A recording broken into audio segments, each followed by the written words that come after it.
Filmke 18. De N achter een tiidwurd.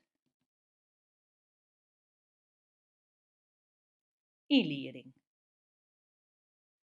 De infinitief, het hele tiidwurd, giet in het Friesk meestentiids uit op of je. Zeg maar nou fietsen, meidje, verzwargje, wezen. Wanneer krijgt de infinitief van een tiidwurd een N? Uitles en voorbeelden ien. Na de wurdsjes ut en te krijgt het nijkomende tiidwurd een N. Twa voorbeelden. Het breidjen leidt op tafel, wij geane te kuieren. Uitles en voorbeelden 2. In verbinding met de trije waarnemingstiidwurden jaren, sjen en vielen. Bij gelijks, ik zeeg hem ongekomen.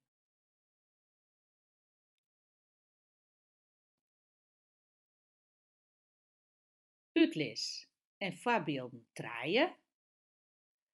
Maar de helptiidwurden geen, bliuwen en have.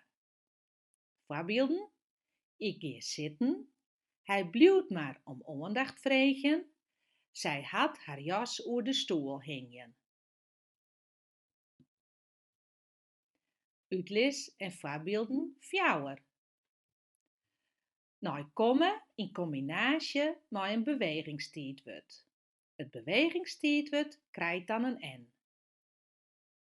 Voorbeelden, ze kwamen in een blauwe auto onrieden en Jan komt de kamer instappen. Oefen je.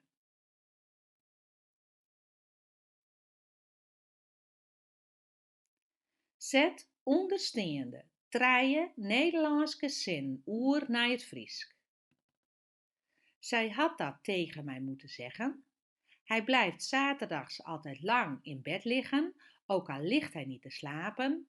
Opa en oma willen graag zo lang mogelijk zelfstandig blijven wonen, dat zij denken er niet over na om te verhuizen.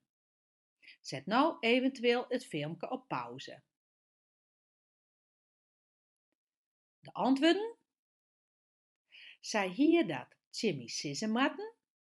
Hij blieft 's nachts altijd lang op bed liggen, en kan later net te sliepen. Pake en Beppe willen graag zo lang mogelijk zelfstandig wenjen blijven, dat zij tinken er net oer nij om te verhuizen.